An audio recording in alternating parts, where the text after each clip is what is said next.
manalangin para sa memory verse. Tayo po ay narito na, mga minamahal ko mga kapatid, sa pagpapahayag ng kabutihan sa loob ng isang linggo na kung paano po tayo iningatan ng Diyos, pinagpala, pinalo, mga minamahal ko mga kapatid, i-help po natin upang maging kalakasan ito ng ating pananampalataya habang po tayo nag-aantay sa ating pinakamahal na Panginoon. Hallelujah, praise God. At binibigay ko po ang pagkataon sa testimony leader sa ating mangkulin sa kanya po ang pagkakataon. Amen. God is good. All the time. God is good. Amen. Mabuti ang Diyos mga kapatid. Amen. Awitin muna natin siya.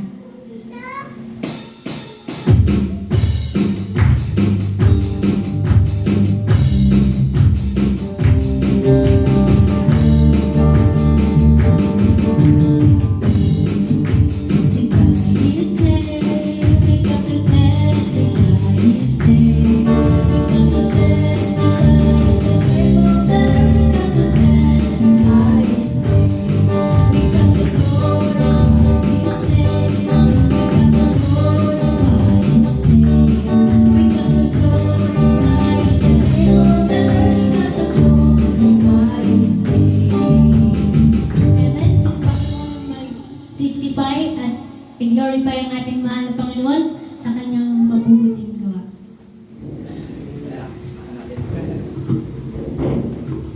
Praise the Lord, hallelujah! Isang magandang umaga mga kapatid, mga minamahal sa umagang ito.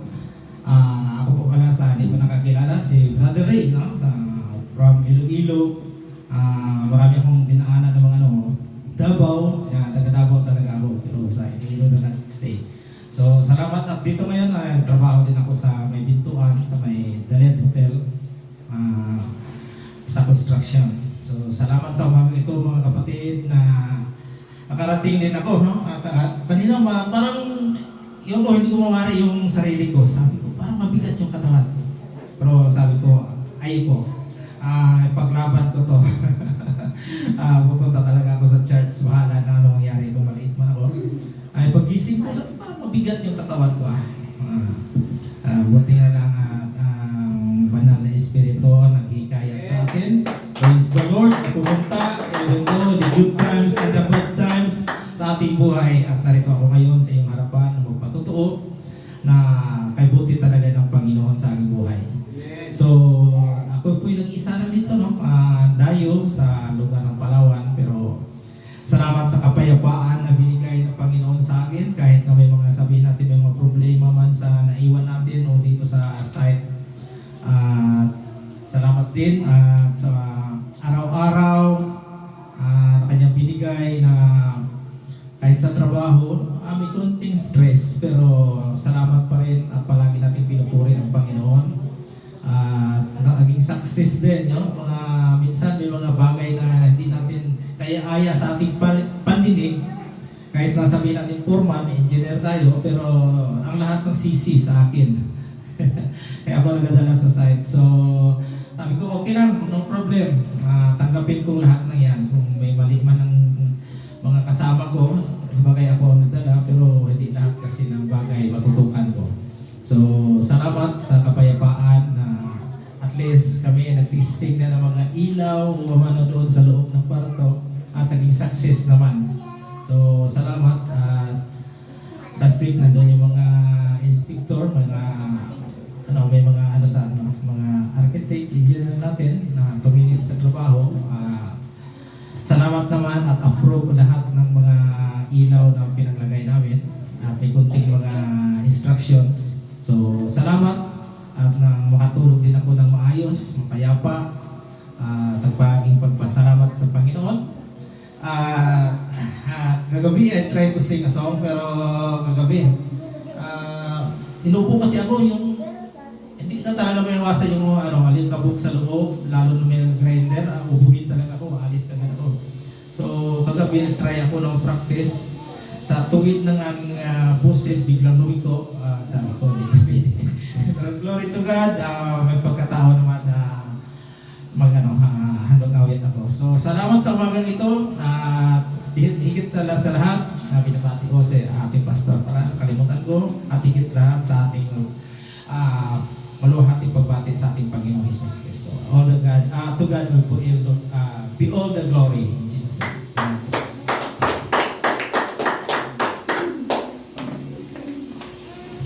Amen. Sino pa po mga kapatid?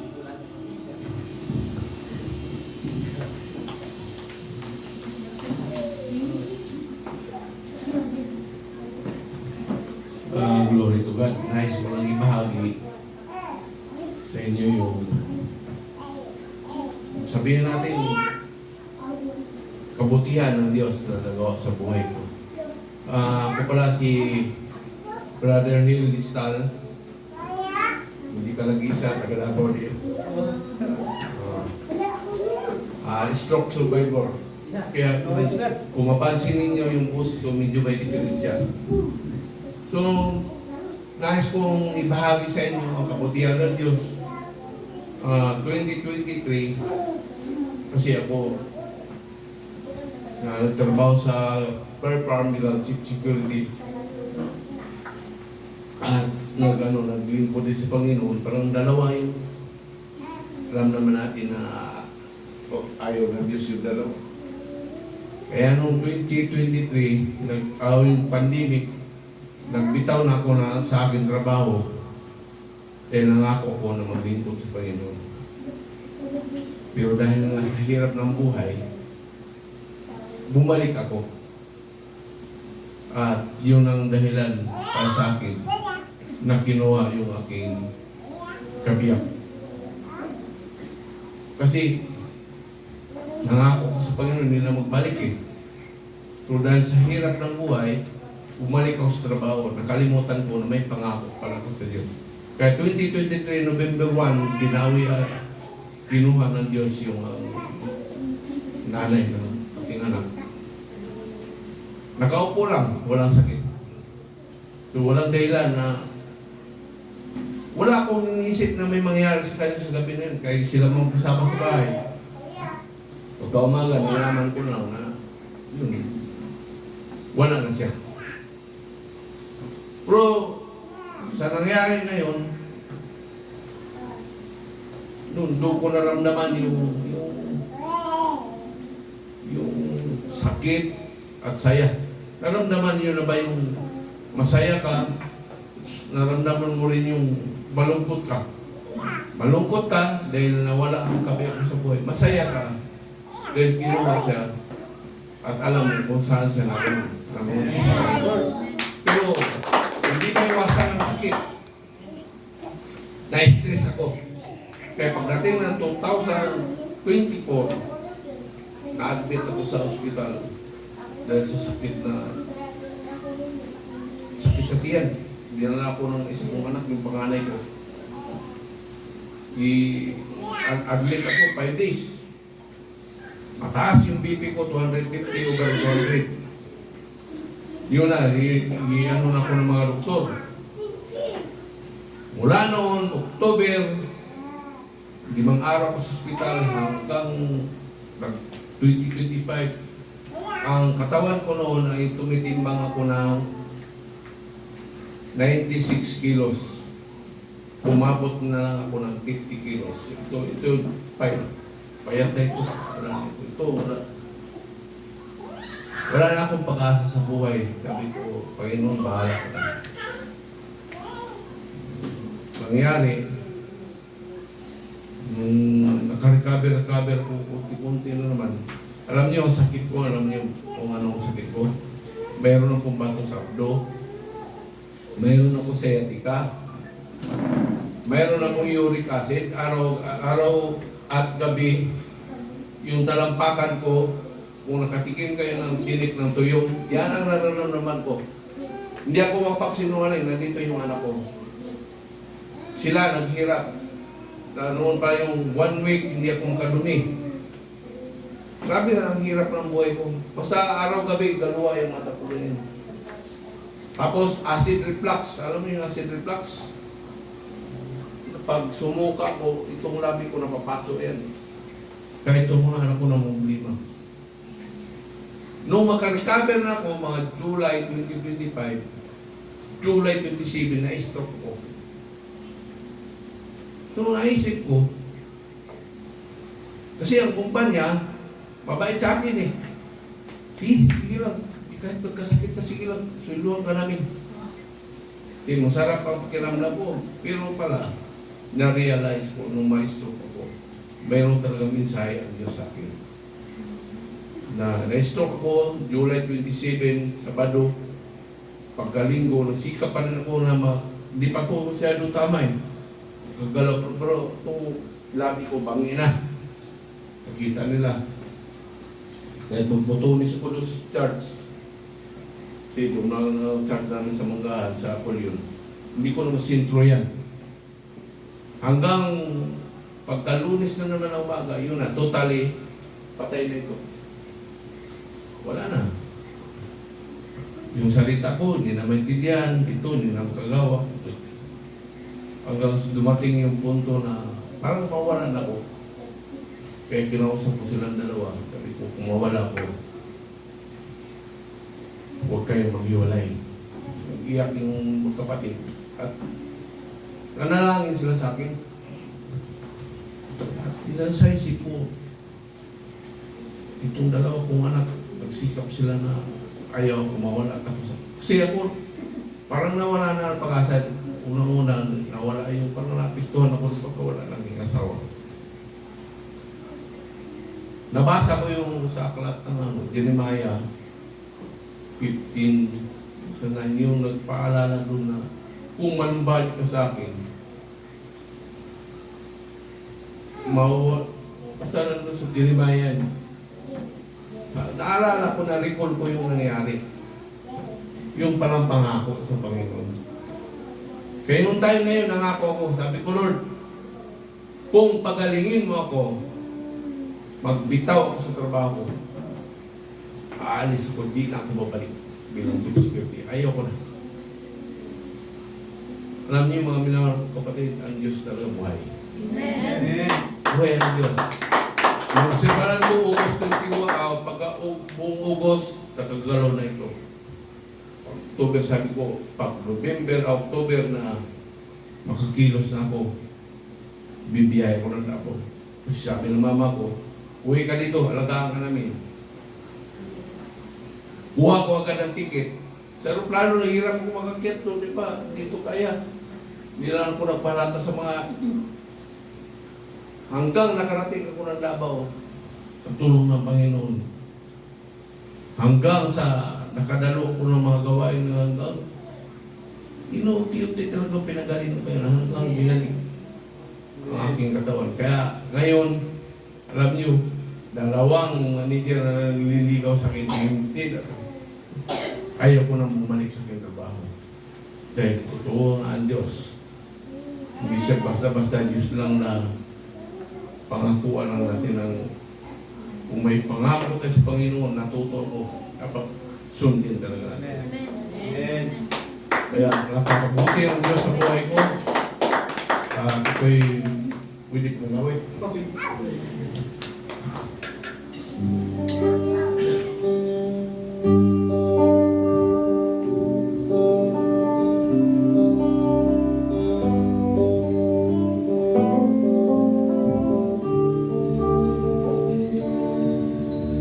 Was longing for, who was tasted and was tried.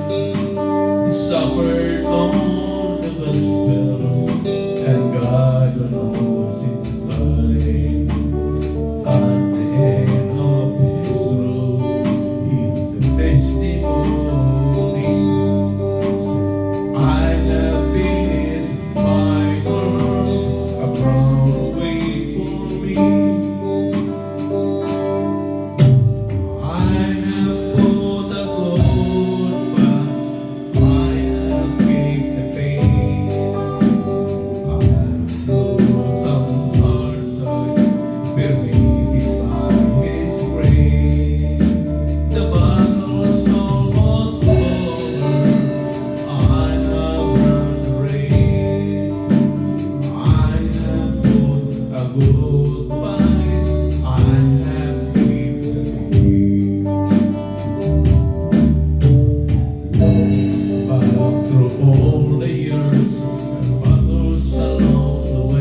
purihin ng Diyos mga kapatid. Palakpakan natin ang ating mahal na Panginoon. Amen. Bless tayo mga kapatid na nakarinig tayo na binahagi ng ating kapatid. At naalala ko mga kapatid ang aking pangako sa ating mahal na Panginoon. Ngunit nalungkot ako mga kapatid dahil sa yung pangako ko kasi sa mahal na Panginoon ay maganda nga yung parang yung sa inarap ba sa iniisip natin na masaya. Pero yung kapag nangako ka sa ating mahal na Panginoon, tinutupad niya talaga mga kapatid. Pero yung ano ba, yung isa-isipan ba minsan ganun ba na sayang man yung, but parang bakit pa ako nangako ba? Parang ganun ba? Parang nangyari na sa akin mga kapatid, mga ilang taon na nangyari mga kapatid at hanggang ngayon, yun lang yung pinapasalamatan ko rin ang ating mahal na Panginoon kasi paunti-unti ba na pinapaintindi niya lahat ba? Hallelujah. Salamat sa ating mahal na Panginoon dahil walang yung akala natin dun yung kasayahan ba mga kapatid, pero mas masaya kapag kasama natin ang ating mahal na Panginoon. At yun mga kapatid, sino pa mga kapatid ang mayroong patuloy at pasasalamat? Awitan muna natin ating mahal na Panginoon.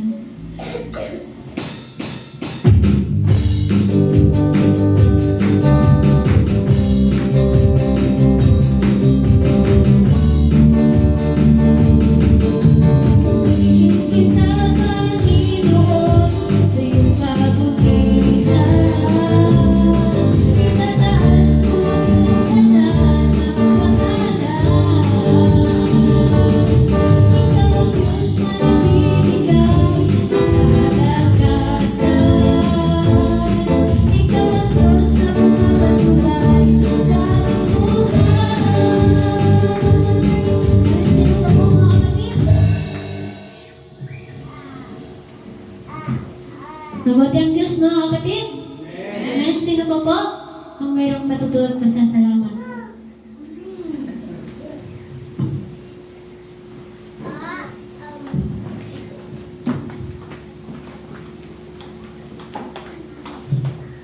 Amen. Praise God. Ako rin ay nagpapasalamat sa ating mahal na Panginoon. Dapat natin siyang pasalamatan sa mabuti man, sa hindi mabuti. Sa pagpapalo at pagpapala, dapat natin siyang itaas mga kapatid. Kasi sa pagpapalo, pinapalo niya tayo para matuto tayo sa ating mga pagkakamali, pagkukulang, at pagkakasala mga kapatid. Naiyak ako talaga sa testimony ni Tatay kasi kumbaga siya ang nangako kay Lord. Ako ang nangako kay Lord na yung sakit ni Papa nakaraan na muntik na siyang tubuhan. Ako yung nangako na pagalingin niya lang si Papa, magsaserve ako habang kami ay nabubuhay kasama ang aking asawa. Talagang na-bless ako kay Tatay kasi sa dami ng pinagdaanan niya, narito siya nag-serve kay Lord, na patuloy siya, hindi siya bumitaw. Kahit na kinuha na yung mahal niya sa buhay, sana ganun din po tayo mga kapatid. Super talagang na-bless ako kay Tatay. Salamat sa ating mahal na Panginoon. Ayan, nagpapasalamat ako sa ating mahal na Panginoon sa yung patuloy niya tayong ginagabayan. Lahat po tayo mga kapatid kasi nandito po tayo nagsaserve sa Kanya. Salamat din sa Lord sa mga pag-provide ng mga needs namin sa araw-araw. Minsan talagang sinasabi ko sa sarili ko, hindi ko kilala yung stress kasi anak ako ni Lord. Pero talagang minsan talaga nandoon yung stress kasi minsan paparating yung mga product ko sa barko, tapos kulang yung aking financial. Pero ang Lord, mga kapatid, ang nag-provide mga kapatid. Nagugulat na lang ako, sakto na, may kulang man ako pero itutugon ni Lord ito mamaya. Ang tinataas ko si Lord sa buhay natin lahat mga kapatid dahil ang ating Diyos mga kapatid ay buhay mga kapatid. Kasi dagdag pa totoo ko mga kapatid nung nasa kulyon pa ako, kumbaga hindi naman sabi na hindi ko kilala si Lord, kilala ko si Lord bilang galing kasi ako sa Katolik mga kapatid. Kasi sa Katolik mga kapatid, di ba alam naman po natin na kapag pagpasok tayo ng church, pwede na tayong lumabas, parang ganun lang. Yung bagang na kay Lord ako, pero hindi ko totally kilala si Lord, kung anong meron si Lord, ano si Lord, ganyan. Dagdag pa totoo ko mga kapatid, talagang buhay si Lord kasi nung nasa Hulyo na ako mga kapatid, marami na akong pagsubok mga kapatid, namuntik na talaga akong namatay kasi nakuryente ako mga kapatid, tapos nagpa-plancha ba ako, tapos siguro yung plancha may grounded, ganyan. Totally talaga nakuryente ako mga kapatid, gusto kong itapon yung plancha, dumidikit talaga siya mga kapatid, dumidikit siya. Tapos katagalan, bumitaw na rin siya, pero nangitim talaga yung braso ko, sobrang nangitim siya. Tapos, dinala ko ng kapatid ko sa ospital. Ayun, na first aid naman siya. Talagang sabi ko may plano pa ang Lord, kaya talagang yung mga bagay na yun hindi pa talaga nangyari. Salamat sa ating mahal na Panginoon dahil ang ating Diyos mga kapatid ay buhay mga kapatid. Tinataas ko siya, pinapasalamatan, handugan ko po siya ng awit. Diyos ka sa amin.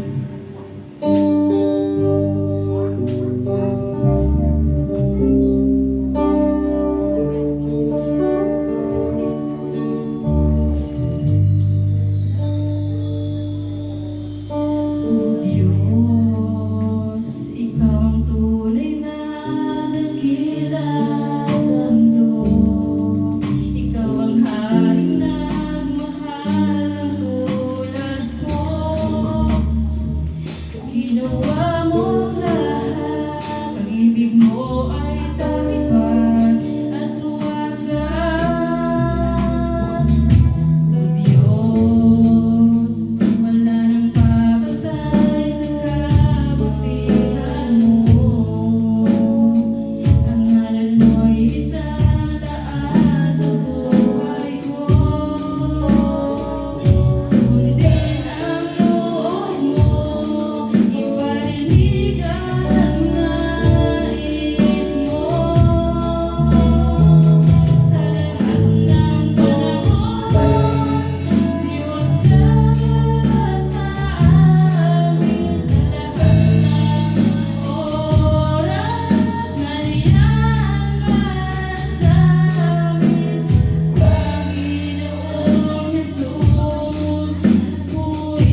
Wala na po ba? At kung wala na mga kapatid, binibigay ko po yung panalangin sa ating Brother Arden. Panalangin tayo. Dakilang Diyos, salamat sa iyong mga buhay na patuto na aming naranasan. Salamat o Diyos. Dalangin namin na bigyan mo pa kami, Panginoon, ng marami pang patutuong Diyos na ito magbigay sa amin ng kalakasan, ito magbigay sa amin na hamon na kami magpatuloy sa iyo. Salamat din, Panginoon, sa mga awiting makalangit, Panginoon, dalangin namin na bigyan mo pa tagtagan ng mga awit na narito sa aming isipan, sa aming puso, upang ikay aming parangalan, pasalamatan, itaas ang dakilang pangalan. Salamat po sa iyong kabutihan, sa pangalan ni Jesus. Amen.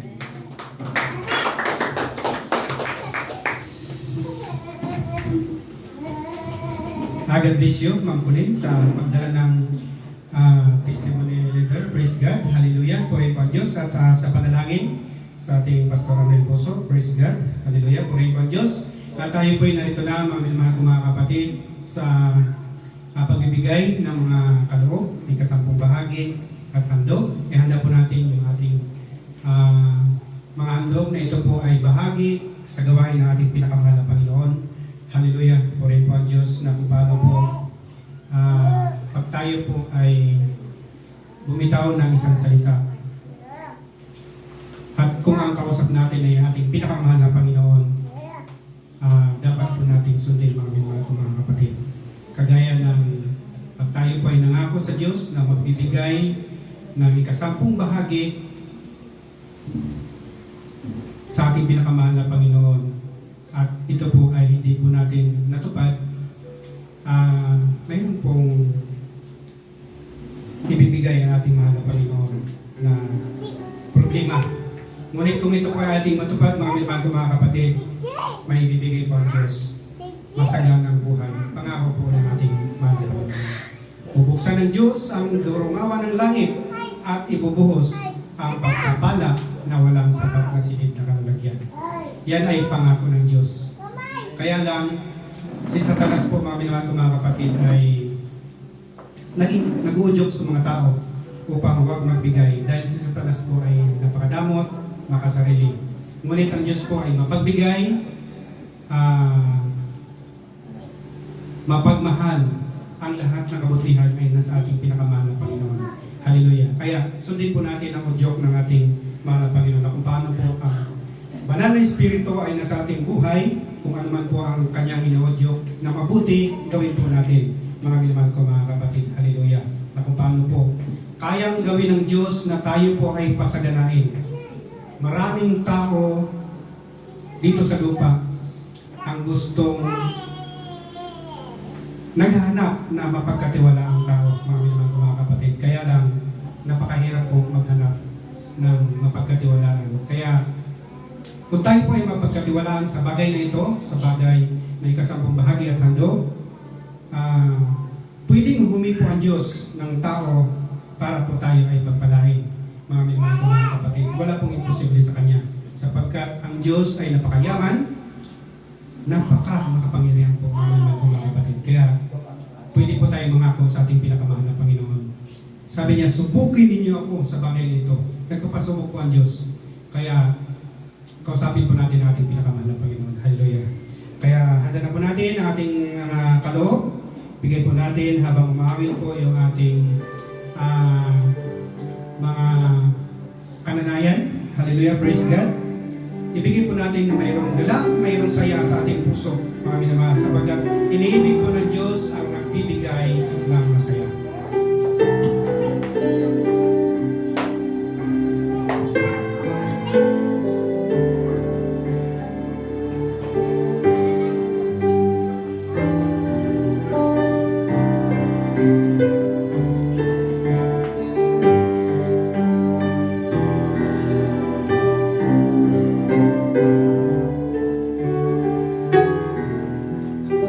Dios.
God bless you, mga kananayan, sa handog awit para sa mga kaloob. Praise God. At binibig ko po ang panalangin sa ating Brother Mark G sa mga kaloob. Praise God. Hallelujah.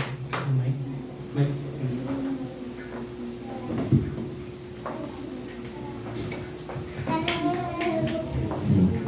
Dakilang Diyos, lubos ka namin tinataas, Panginoon, sa pagkakakamit ng Panginoon. Papalain niyo, Panginoon, ang lahat na nagsipigbigay, Panginoon, ng mga kapatan mo, Panginoon, lalo na dakilang Ama sa amin nasa magbigay, Panginoon. Pagpalain mo ang bawat isa, Panginoon, at ipagkalubos ng lapay ng biyaya na walang sapat na kalalagyan, Panginoon, at lalo na dakilang Diyos sa kanilang paglilingkod, pagkaloob mo, katatagan, kalakasan sa pananampalataya, Panginoon. Kaya salamat, Panginoon. Binabalik ko siya pinakamataas ng pagpuli sa pangalan ng Jesus. Praise God. Hallelujah. Isang malakas na palakpak po sa ating Lord. Praise the Lord. Hallelujah. God bless you, Brother Mark, sa panalangin para sa mga kaloob. At tayo po ay narito na, mga kapatid, sa pagkikinig ng salita ng ating pinakamahalagang Panginoon. Pinakamahalagang bagay na ito po ay pagkain spiritual, hindi nasisira, hindi po napapanis. Hallelujah. Purihin po ang Diyos. At bago yun, tayo po ay makarinig ng makalangit na awitin. Ibinibigay ko po sa ating mga youth choir sa kanila po ang pagkakataon.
God bless you, mga young people. Praise God. Hallelujah. Purihin po ang Diyos. At tayo po ay narito na sa pakikinig po ng salita ng ating pinakamahal na Panginoon. Handa na ba tayo makinig ng salita ng Diyos? Amen. Praise God. Excited na ba tayo? Amen. Purihin po ang Diyos. Dapat po, mga kapatid, pag patungkol po sa salita ng ating mahal na Panginoon, kailangan excited po tayong makinig, mga kapatid. Hallelujah. At binibig ko po ang pagkataon sa ating Brother Hill, sa kanya po ang pagkataon.